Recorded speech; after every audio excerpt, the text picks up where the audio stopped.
সিদ্ধাৰ্থ শৰ্মাক গ্ৰেপ্তাৰ কৰাৰ পাছতেই যোৰহাটৰ পৰা গৰিমা শইকীয়া গাৰ্গৰ প্ৰতিক্ৰিয়া আহিছে।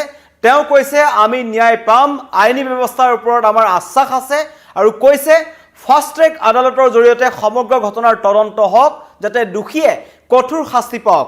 9 তাৰিখৰ নৱম দিনটোত জুবিন গাৰ্গ কাইঘূবে নোহোৱা নৱম দিনটোত পৰিয়ালৰ ফালৰ পৰা এখন এজাহাৰ দিয়া হৈছিল আৰু সেই এজাহাৰখনত সকলোৰ নাম উল্লেখ কৰা হৈছিল যে ছিংগাপুৰলৈ যোৱা জুবিন গাৰ্গৰ আশে পাশে থকা 28 কেইজন লোকৰ নাম তাত সন্নিবিষ্ট কৰা হৈছিল। উল্লেখ কৰা হৈছিল যে এই সকলো দোষী আৰু তেওঁলোকৰ চূড়ান্ত দায়িত্বজ্ঞানহীনতাৰ কাৰণেই জুবিন গাৰ্গৰ দুৰ্ঘটনা সংঘটিত হৈছিল বুলি এজাহাৰখনত উল্লেখ কৰা হৈছিল, য'ত সিদ্ধাৰ্থ শৰ্মাৰ নাম দিয়া হৈছিল, শ্যামকানু মহন্তৰ নাম দিয়া হৈছিল, লগতে তেওঁলোকৰ লগত যোৱা সকলোৰ নাম দিয়া হৈছিল। আৰু এতিয়া আজি সিদ্ধাৰ্থ শৰ্মা আৰু শ্যামকানু মহন্তক যিহেতু আজি পূজাৰ কাৰণে CJM আদালত বন্ধ আছে, সেইকাৰণে গীতানগৰত থকা আলপনা যিটো এপাৰ্টমেণ্ট আছে য'ত CJM থাকে তেওঁৰ বাসগৃহলৈ লৈ অনা হৈছে শ্যামকানু মহন্ত আৰু সিদ্ধাৰ্থ শৰ্মাক। এইটো হৈছে আলপনা এপাৰ্টমেণ্ট গীতানগৰৰ। ইয়াতেই CJMৰ সন্মুখত হাজিৰ কৰোৱা হ'ব শ্যামকানু মহন্ত আৰু সিদ্ধাৰ্থ শৰ্মাক। তেওঁলোকে কিয় পলাই আছিল, 13 দিন তেওঁলোকৰ আহিবলৈ কি কাৰণত সান আছিল, সকলো তদন্ত কৰা হ'ব। প্ৰথমতে গৰিমা শইকীয়া গাৰ্গৰ মন্তব্যটো আপোনালোকক শুনাই ল'ব বিচাৰিছোঁ। দুইজনকে গ্ৰেপ্তাৰ কৰা হৈছে, কি ক'ব প্ৰথম? ভাল কথা, এতিয়া তদন্ত ভালকৈ আৰম্ভ হ'ব মই ভাবিছোঁ আৰু গোটেই কথাখিনি উলিয়াওক তেওঁলোকৰ পৰা। কি হৈছিলে আমাকো জানিবলৈ লাগে, সেই কথাটোৱে বহুত অশান্তি দি আছে মানে।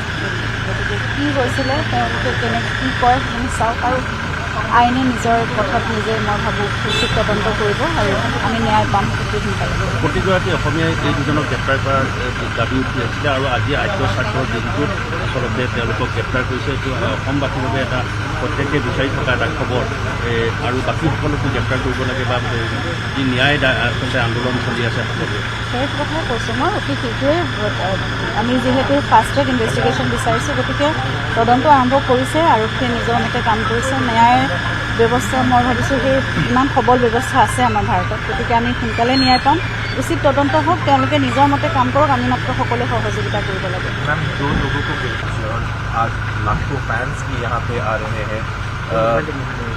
आपने कहा था कि कुछ मिस्टीरियस था, कुछ सवाल का जवाब नहीं मिला है, क्या अपेक्षा करते हैं आप लोग से?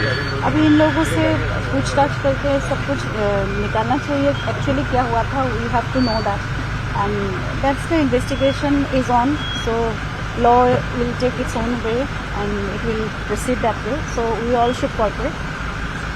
And lakhs of fans are gathering today to also participate in the rituals, but it must be a very difficult time for the family, but also for the fans who lost Zubeen. And like you said, he's more than just someone who's just a singer. He is a legend. Yes, he's a legend.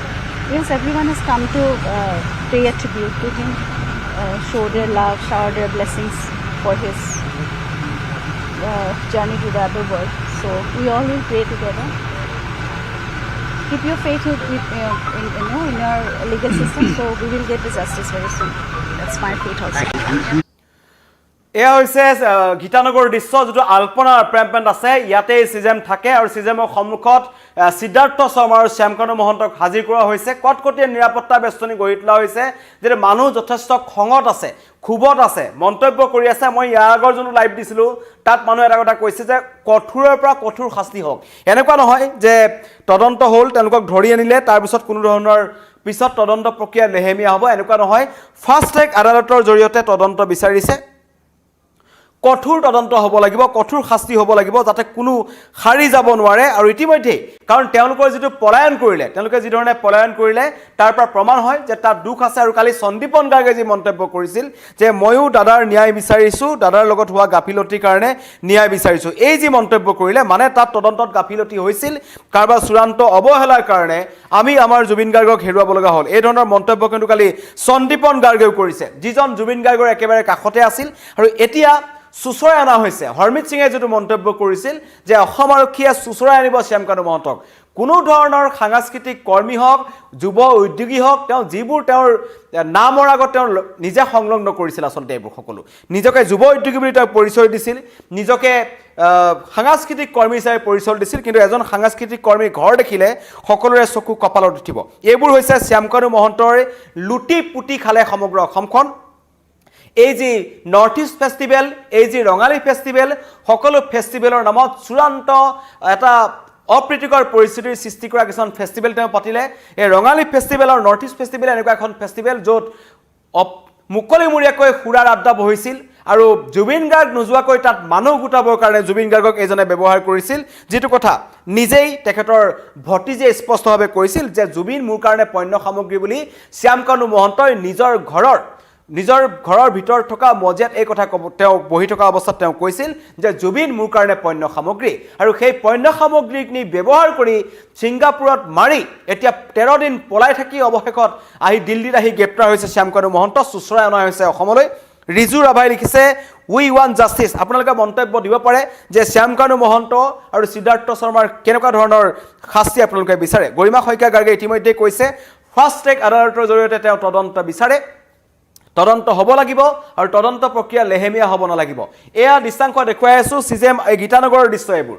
এয়া হৈছে আলপনা apartment. এই আলপনা এপাৰ্টমেণ্টতেই আজি যিহেতু চিজেম আদালত বন্ধ আছে পূজাৰ কাৰণে, সেইকাৰণে আৰক্ষীয়ে ৰখাই থ'ব নোৱাৰে, কাৰণ তেওঁলোকক ইয়ালৈকে লৈ আনিছে বাহিৰে বাহিৰে। কটকটীয়া নিৰাপত্তা বেষ্টনী আছে, CRPF, অসম আৰক্ষী স্পেচিয়েল ফ'ৰ্চ সকলো তাত মেলি দিয়া হৈছে, কাৰণ যাতে এওঁলোকক আক্ৰমণ কৰিব নোৱাৰে, কোনোৱে যাতে আইন হাতত তুলি ল'ব নোৱাৰে, সেইকাৰণে ইয়ালৈ লৈ আনিছে। তাৰ পিছত তেওঁলোকক হয়তো CID কাৰ্যালয়লৈ নিয়া হ'ব, CIDয়েও তেওঁলোকক তদন্ত কৰিব। কিন্তু ৰাতিপুৱা আটাইতকৈ ভাল খবৰ জনাইছোঁ জুবিনদাৰ আদ্যশ্ৰাদ্ধৰ দিনাখন যে এই দুজন মূল অপৰাধী, পলাতক অপৰাধী, অপযুক্ত শ্যামকানু মহন্ত আৰু সিদ্ধাৰ্থ শৰ্মা অৱশেষত অসম আৰক্ষীৰ হাতত পৰিছে। তেওঁলোক কি কাৰণত তাত পলাই আছিল, কি কাৰণে ইমান দিন তেওঁলোকে মুখেৰে মাত পতা নাছিল, সকলো তেওঁলোকক সোধা পোছা কৰা হ'ব। আৰু সিদ্ধাৰ্থ শৰ্মাৰ হাততেই মেনেজাৰ যিজন ৰাজস্থানৰ পৰা আহি থকা অৱস্থাত গুৰগাঁও টোল গেটত তেওঁক ধৰিছে বুলি তথ্য আহিছে। গুৰগাঁও টোল গেটৰ পৰা তেখেতক গ্ৰেপ্তাৰ কৰা হৈছে আৰু তেওঁ ইমান দিনে কি কাৰণে পলাই আছিল, আৰু সেইদিনাখন যিখন চিঠি তেওঁ লিখিলে সেই চিঠিখনত তেওঁ কেইটামান স্পষ্ট কথা কৈছিল যে ৰয়েলিটিৰ কথা ক'লে, টকা পইচাৰ কথা ক'লে, কিন্তু ছিংগাপুৰত কি হৈছিল, জুবিনদাৰ লগত দুৰ্ঘটনাটো কেনেকৈ সংঘটিত হ'ল সেইটো সিদ্ধাৰ্থ শৰ্মাই জানিব, কিন্তু সিদ্ধাৰ্থ শৰ্মাই কোৱা নাছিল। আতিফ আছলামে লিখিছে হত্যাকাৰী বুলেট প্ৰুফ বাহন, জুবিনদাক ন্যায় দিবই লাগিব, জয় জুবিনদা। গোবিন্দ শইকীয়া লিখিছে জাষ্টিছ ফৰ জুবিনদা। বিশ্বজিৎ শৰ্মাই লিখিছে ফাঁচি দিব লাগে এইবোৰক। দীপালী দত্ত লিখিছে আমিও বিচাৰোঁ জুবিনদাৰ ন্যায় লাগে। লাচিত হাজৰিকাই লিখিছে দুয়োজনকে ফাঁচি দিব লাগে। কম্পন গোহাঁই লিখিছে উচিত ন্যায় দিব লাগে। সকলোৱে এনকাউণ্টাৰ দাবী কথা কৈছে। বুলেট প্ৰুফ বাহনেৰে এই দুজন অভিযুক্তক লৈ অনা হ'ল বৰঝাৰ বিমানবন্দৰৰ পৰা। কটকটীয়া নিৰাপত্তা বেষ্টনী, আৰক্ষীয়ে হয়তো মানুহৰ সমাগম কম থাকিব বুলিয়েই পুৱাৰ ভাগত তেওঁলোকক ইয়ালৈ লৈ আনিছে, কাৰণ ভিৰ ভাৰ বাঢ়ি যোৱাৰ পিছত শ্যামকানু মহন্ত আৰু সিদ্ধাৰ্থ শৰ্মাক ক'তো লৈ যাব নোৱাৰিব, সেইকাৰণে তেওঁলোকক লৈ আনিছে। অজন্তা আহমেদে লিখিছে আৰু বহুত অপৰাধী আছে ধৰিব লাগে এই ঘটনাত জড়িত, সকলোৱে মন্তব্য কৰিছে। অজন্তা আহমেদে লিখিছে আৰু বহুত অপৰাধী আছে। লাচিত বৰুৱাই লিখিছে justice for Zubeen Garg, VIP treatment যাতে ফেষ্টিভেল মহন্তক নিদিয়ে, এই ধৰণৰ মন্তব্য কৰিছে। টুনু ছেপ্টেম্বৰে লিখিছে উই ৱান্ট জাষ্টিছ। আব্দুল ছবেৰে লিখিছে অসমত এজন পুলিচ নাইকিয়া হৈছে নেকি, ডাইৰেক্ট গুলিয়াই দিব লাগিছিল এইবোৰক, এনেকুৱা ধৰণৰ মন্তব্য কৰিছে। মানুহে আচলতে শ্যামকানু মহন্ত আৰু সিদ্ধাৰ্থ শৰ্মাৰ মুখ দুখন চাব বিচৰা নাই, এনেকুৱা ধৰণৰ ইয়াত মন্তব্য আহিছে। কাশ্যপ আৰ্যে লিখিছে আমাক জাষ্টিছ লাগিবই। বুলবুল উজাই লিখিছে ৰাইজক গতাই দিয়ক, জুবিনদা ৰাইজৰ মানুহ আছিল, ৰাইজক ইহঁতক গতাই দিয়ক। জোনালী ফুকন লিখিছে ফাঁচি দিয়ক, এওঁলোকৰ পৃথিৱীত জীয়াই থকাৰ অধিকাৰ নাই। দীপক কুমাৰ গগৈ লিখিছে উই ৱান্ট জাষ্টিছ ফৰ জুবিনদা। মিজানুল হকে লিখিছে ফাঁচি দিব লাগে। কামিনী দেৱী লিখিছে গুলিয়াই মাৰি দিয়ক এওঁলোকক। বিপিন লগৰে লিখিছে জাষ্টিছ ফৰ জুবিনদা। ৰাছিদুল হকে লিখিছে ফাঁচি দিব লাগে। আব্দুলে লিখিছে দুৰ্ঘটনা বুলি কোৱাৰ কাৰণে বেয়া পাইছে, কিন্তু এতিয়া আমি এইটো হত্যাকাণ্ড বুলি সঠিককৈ ক'ব নোৱাৰোঁ, কাৰণ আদালতৰ ন্যায়ৰ কথা আছে, সেইকাৰণে দুৰ্ঘটনা বুলিয়ে প্ৰথমতে ক'ব লাগিব। কিন্তু দুৰ্ঘটনা সংঘটিত হ'ল এওঁলোকৰ চূড়ান্ত হেমাহিৰ কাৰণে, সেই কথা গৰিমা শইকীয়া গাৰ্গে কৈছে। ৱাছিম আক্ৰমে লিখিছে কিয় ইমান টাইম এনকাউণ্টাৰ কৰা নাই, তাতে এনকাউণ্টাৰ কৰি দিব লাগিছিল। সকলোৱে এনকাউণ্টাৰ দাবী কৰিছে এইজন শ্যামকানু মহন্ত আৰু সিদ্ধাৰ্থ শৰ্মাৰ। কটকটীয়া নিৰাপত্তাৰ মাজেৰে গীতানগৰৰ যিটো আলপনা এপাৰ্টমেণ্ট আছে তালৈ লৈ অনা হৈছে, আৰু তাত তেওঁলোকক এতিয়া চিজেমৰ আগৰ সন্মুখত হাজিৰ কৰা হৈছে। কি ক'ব বিচাৰে, কাৰণ শ্যামকানু মহন্তই পৰহি দিনাখন এখন চিঠি লিখি পেলাই কৈছিল, নিজকে ধোৱা তুলসীৰ পাত সজাই পেলাই তেওঁ কৈছিল যে মোৰ লুকুৱাবলৈ একো নাই, মই সকলো খোলা খুলিকৈ ক'ম। হয় শ্যামকানু মহন্ত, আপোনাৰ লুকুৱাবলৈ একো নাই, কিন্তু এতিয়া চিজেম আদালতৰ সন্মুখত আপুনি কেনেকুৱা ধৰণৰ মন্তব্য কৰে, কি আছে? আৰু আটাইতকৈ ডাঙৰ কথা অসমবাসী ৰাইজৰ এটা প্ৰশ্ন, কাৰণ 13টা দিন পাৰ হৈ গ'ল, জুবিনদা কায়িকভাৱে আমাৰ মাজত নাই। এই 13টা দিনত তেওঁলোকে বহু তথ্য প্ৰমাণ মচি এতিয়া আদালতৰ সন্মুখত তেওঁলোকে ভুৱা তথ্য দিব নেকি তাৰো কিন্তু ৰাইজে সন্দেহ কৰিছে তাৰ কাৰণে কৈছে যে এওঁলোকক তদন্তৰ আওতালৈ আনাতকৈ এনকাউণ্টাৰ কৰিব লাগে মানুহৰ দাবী অনিতা দত্ত লিখিছে মৰ্নিং উঠিয়ে ভাল খবৰটো পালোঁ এতিয়া পাব্লিকক গতাই দিয়ক মুখ্যমন্ত্ৰী ডাঙৰীয়া মুখ্যমন্ত্ৰীলৈ অনুৰোধ জনাইছে ৰুণী দাসে লিখিছে আমাক জাষ্টিছ লাগিবই সকলোৱে লিখিছে যে তদন্ত কৰিব লাগে আৰু গুলিয়াব লাগে সকলোৰে কথা ইমানেই লগতে এটা মন্তব্য আহিছে হিতেশ তালুকদাৰ চেণ্ডেলৰ মালা আৰি এওঁলোকক ৰাজপথেৰে খোজ কঢ়াই চিজেম আদালতলৈ লৈ আনিব লাগে এনেকুৱা ধৰণৰ মন্তব্য কৰিছে সকলোৰে তীব্ৰ খং ক্ষোভ প্ৰকাশ পাইছে কাৰণ দিল্লী বিমানবন্দৰৰ পৰা শ্যামকানু মহন্তক গ্ৰেপ্তাৰ কৰা হ'ল যিজন শ্যামকানু মহন্ত ছিংগাপুৰতে ইমান দিন আছিল লগতে আবাৰ ৰাজস্থানত আছিল আবাৰ সিদ্ধাৰ্থ শৰ্মা ৰাজস্থানৰ পৰা আহিছিল সিদ্ধাৰ্থ শৰ্মা যিজনে জুবিন গাৰ্গৰ নামত অসমত 2014 চনৰ পৰা কেৱল বেপাৰৰ নামত বেপাৰ কৰিলে আৰু এতিয়া তেওঁলোকক উচিত তদন্তৰ দাবী কৰিছে গৰিমা শইকীয়া গাৰ্গে এটা অত্যন্ত গুৰুত্বপূৰ্ণ কথা কৈছে যে আমাৰ আইনৰ ওপৰত আস্থা আছে আমি আইনৰ মতে যাব লাগিব কিন্তু ফাৰ্ষ্ট ট্ৰেক আদালতত এই ঘটনাৰ তদন্ত হওক কাৰণ জুবিন গাৰ্গৰ মৃত্যুৰ কাৰণে 2 বছৰ 3 বছৰ আমি ৰখিব নোৱাৰো অতি শীঘ্ৰে আজি যোৰহাটত জুবিন গাৰ্গৰ ৰাজহুৱা আদ্যশ্ৰাদ্ধ মানুহৰ বিৰদি বাট নোপোৱা অৱস্থা হৈছে ভকতসকল ওলাই আহিছে সকলে নাম প্ৰসংগ কৰিছে প্ৰাণৰ শিল্পীজনৰ আত্মাৰ সদগতিৰ কাৰণে আৰু শুনি ভাল লাগিছে যে ৰাতিপুৱাই দুজন মূল অভিযুক্ত জুবিন গাৰ্গক ছিংগাপুৰলৈ লৈ যোৱা শ্যামকানু মহন্ত লগতে জুবিন গাৰ্গৰ লগত কাঠফুলাৰ দৰে লাগি থকা ৰঘুমলাৰ দৰে লাগি থকা এইবোৰ সিদ্ধাৰ্থ শৰ্মাৰ দৰে মানুহ ধৰা পৰিছে আৰু তেওঁলোকৰ তদন্তৰ দাবী কৰিছে জান শইকীয়া লিখিছে ৰাইজক গতাই দিব লাগে টুনু সূত্ৰধৰে লিখিছে we want justice Jonali Phukan লিখিছে ফাঁচি দিয়ক এওঁলোকৰ পৃথিৱীত জীয়াই থকাৰ অধিকাৰ নাই সকলোৱে মন্তব্য কৰিছে সকলোৰে মন্তব্যবোৰ মই ল'বলৈ চেষ্টা কৰিছোঁ কিন্তু কথা হ'ল যে এতিয়া তেওঁলোকক এই আলপনা এপাৰ্টমেণ্ট গুৱাহাটীৰ গীতানগৰৰ যিটো আলপনা এপাৰ্টমেণ্ট আছে তালৈ বাহিৰে লৈ অনা হৈছে কটকটীয়া নিৰাপত্তাৰ বেষ্টনী তাৰ চাওক পথৰ দুই কাষে কেৱল আৰক্ষী মানুহ সকলোৱে দূৰৰ পৰা চাবলৈ গৈছে আৰু এতিয়া খবৰ পোৱাৰ পিছত মানুহৰ সমাগমো বৃদ্ধি পাইছে আৰু এই আজাৰাৰ পৰা বৰঝাৰৰ পৰা যেতিয়া তেওঁলোকক লৈ অনা হ'ল গোটেই ৰাস্তাতে কিন্তু তেওঁলোকক কটকটীয়া নিৰাপত্তা দিয়া হৈছে কটকটীয়া নিৰাপত্তাৰ মাজত লৈ অনা হৈছে পুলিন কুমাৰ বৰা ফাঁচি দিয়ক জুবিন দাক ন্যায় দিয়ক সকলোৱে লিখিছে ৰিণ্টি শৰ্মাই লিখিছে আৰক্ষী যদি এনেকৈ সুৰক্ষা দিয়ে একো কৰিব নোৱাৰে তেওঁলোকৰ যদি হাত বন্ধা থাকে তেন্তে ৰাইজক গতাই দিয়ক এই ধৰণৰ মন্তব্য কৰিছে উচিত তদন্ত লাগে গোবিন্দ গগৈ উচিত ন্যায় বিচাৰিছোঁ দুখীয়া কঠোৰ শাস্তি হ'ব লাগে সাদ্দাম হুছেইন মনে হয় অসমত এজন ৰজা আছিল হয় নিশ্চয় এজন ৰজা আছিল নাম আছিল জুবিন গাৰ্গ গোবিন্দ চৌধুৰী ফাঁচি দিব লাগে জয়ন্ত বৈশ্যই লিখিছে ৰাইজক গতাই দিয়ক এইবোৰ কৰি লাভ নাই আৰিয়ন মোদীয়ে লিখিছে ইনভেষ্টিগেশ্যনবিলাক কৰাতকৈ ডাইৰেক্ট গুলিয়াই দিব লাগে পদুম হাজৰিকা লিখিছে গৰিমাৰ আবেদনক সন্মান কৰক এই ধৰণৰ মন্তব্য কৰিছে যাতে কোনো আইন হাতত তুলি নলয় ৰাহুল বৰগোহাঁই তেখেতলোকক ৰাইজক গতাই দিয়ক নীলিম বেগমে লিখিছে দুজনক মাৰি মূৰ্তি বনাব লাগে মহিষাসুৰৰ মূৰ্তি বনাব লাগে এই ধৰণৰ মন্তব্য কৰিছে ধ্ৰুৱ দাস দুইজনৰ লগত শেখৰ বোলাজনকো লৈ আনিব লাগিছিল তেতিয়াহে দাদাৰ আত্মীয়ে শান্তি পাব তেওঁলোকক ফাঁচি দিব লাগে 3 জনৰ ফাঁচি দাবী কৰিছে হিতেশ তালুকদাৰ লিখিছে আদালতত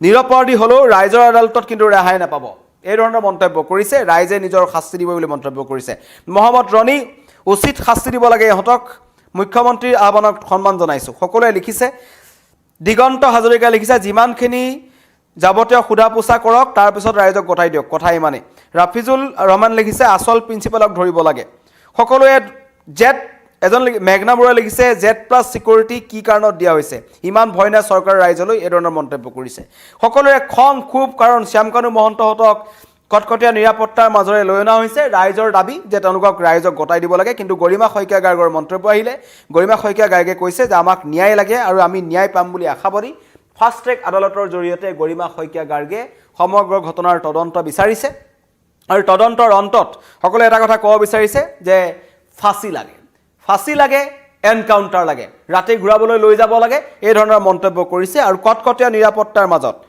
হিতেশ কলিতা লিখিছে জুবিন অনুৰাগী টাৰচেম যাতে বাচি নাযায় তদন্ত হ'ব লাগে নহ'লে ৰয়েলটি চুপচাপ খাই থাকিব টাৰচেম মিত্তালৰ কথা মন্তব্য কৰিছে হিতেশ কলিতা যিজন জুবিন গাৰ্গৰ এজন অনুৰাগী হাবিৰ ৰহমান লিখিছে ফাঁচি দিব লাগে প্ৰদীপ দাসে লিখিছে ফাঁচি দিব লাগে সকলোৱে ফাঁচি কথা কৈছে পৰাণ প্ৰাচৰ লিখিছে Z+ ছিকিউৰিটি কিয় দিছে ইহঁতক এই ধৰণৰ মন্তব্য কৰিছে সকলোৰে খং উঠিছে আচলতে আৰিয়ান মোজে লিখিছে পষ্টমৰ্টম ৰিপৰ্ট পাব্লিছ কেতিয়া কৰিব তদন্তৰ নামত ভেকু বহনা হৈছে বুলি মন্তব্য কৰিছে বহুতে সকলোৰে তদন্তৰ দাবী কৰিছে যাতে তদন্তত গাফিলতি নহয় আৰু গৰিমা শইকীয়া গাৰ্গে যেটো মন্তব্য কৰিলে যে জাস্টিস আমিও বিচাৰিছো ন্যায় আমিও বিচাৰিছো আমি ন্যায় পাম বুলি আমি আশাবাদী কিন্তু আইন কোনোৱে হাতত তুলি নলব কাৰণ আইন হাতত তুলি ললেই সমগ্ৰ ঘটনাটো জুবিন গাৰ্গৰ নামটো বদনাম হোৱাৰ সম্ভাৱনা আছে বহুতে ক'ব যে জুবিন অনুৰাগী এনেকুৱা কৰিলে সেইকাৰণে জুবিন অনুৰাগীসকলে ধৈৰ্য ধৰক আপোনালোকে প্ৰটেষ্ট কৰক জাস্টিস ফৰ জুবিন কৰক কিন্তু আইন হাতত তুলি নলব আৰু কাৰণ তদন্ত কৰি থকা হৈছে দুয়োকে এতিয়া সিজেম আদালতৰ পৰা সাতগাঁও আৰ্মি কেম্পলৈ লৈ যোৱাৰ সম্ভাৱনা আছে সাতগাঁও আৰ্মি কেম্পলৈ তেওঁলোকক লৈ যোৱাৰ সম্ভাৱনা আছে কাৰণ অসমৰ কোনো এখন থানা নাই য'ত তেওঁলোকক ভালকে ৰাখিব পাৰিব কাৰণ বহুত মানুহৰ খং উঠি আছে অন্য নালাগে আৰক্ষী জোৱানসকলৰে খং উঠি আছে তেনে পৰিস্থিতিত হয়তো শ্যামকানৰ সিদ্ধাৰ্থ শৰ্মাক য'ত থোৱাৰ কথা চৰকাৰে চিন্তা কৰিব নোৱাৰে সেইকাৰণে তেওঁলোকক আৰ্মিৰ হাতত গতাই দিয়া হ'ব আৰ্মি কেম্পত তেওঁলোকক ৰখা হ'ব আৰু পূজাৰ পিছত যাৱতীয় যদি খুটপুছ কৰে CID গৈ তাত খুটপুছ কৰিব আৰু পৰৱৰ্তী পৰ্যায়ত তেওঁলোকক পুনৰ সিজেম আদালতলৈ লৈ অনা হ'ব কিন্তু কথাটো হৈছে এতিয়া CIDৰ মুখ্য কাৰ্যালয়ত উপস্থিত হৈছে SDGP মুন্না প্ৰসাদ গুপ্তাৰ নেতৃত্বত জুবিন গাৰ্গৰ যি মৃত্যুৰ তদন্তৰ কাৰণে SIT টিম গঠন কৰা হৈছিল মুন্না প্ৰসাদ গুপ্তা ইতিমধ্যে CID কাৰ্যালয়ত উপস্থিত হৈছে তাৰ পৰা হয়তো বাহিৰে CID এটা দল তালৈ যাব তেওঁলোকে খুদা পোছা কৰিব কিন্তু তেওঁলোকৰ ঠিকনা হ'ব নাৰেংগী আৰ্মি কেম্প সাতগাঁও আৰ্মি কেম্পত ৰখা হ'ব কাৰণ তাৰ পৰাই তেওঁলোকক ধৰা হ'ব মন্তব্য কৰিছে গৌতম ৰীমা কলিতাই মোৰ মতে দুটাক একেলগে কেনেকৈ পালে সব নাটক নহয় দুটাক একেলগে পোৱা নাই আপোনাৰ ভুল হৈছে সিংগাপুৰৰ পৰা শ্যামকানু মহন্ত বিমানবন্দৰত নমাৰ সময়তে তেখেতক গ্ৰেপ্তাৰ কৰা হ'ল আৰু লগতে যেটো দিল্লী NCR আছে গুৰগাঁও ৰাজস্থানৰ পৰা আহি থকা অৱস্থাত গুৰগাঁও টুলগেটৰ সন্মুখত সিদ্ধাৰ্থ শৰ্মাক গ্ৰেপ্তাৰ কৰা হ'ল আৰু সিদ্ধাৰ্থ শৰ্মাৰ অৱস্থিতি পৰখীৰ দিনটোতে SIT পাইছিল তেওঁ যে সঘনাই দিল্লীত স্থান সলনি কৰি আছিল ইখনৰ পৰা সিখন হোটেললৈ গৈছিল কেতিয়াবা মুখ্য দিল্লীত আছিল NCR লৈ গৈছিল হেহতেকৈ ৰাজস্থানত পলাই আছিল সেই তথ্য কিন্তু পাইছিল ৰাজস্থানটো কালি দিনটোত পৃথকে অসম আৰক্ষীয়ে SIT কিন্তু তেওঁলোকৰ বিচাৰি অভিযান চলাইছিল আৰু অৱশেষত গ্ৰেপ্তাৰ হৈছে ভাল খবৰ আনোৱাৰ হুছেইন ডাইৰেক্ট এনকাউন্টাৰ ৰাইজক গতাই দিয়ক বেলেগ কথা নাই এই ধৰণৰ মন্তব্য কৰিছে সকলোৱে এনকাউন্টাৰ দাবী কৰিছে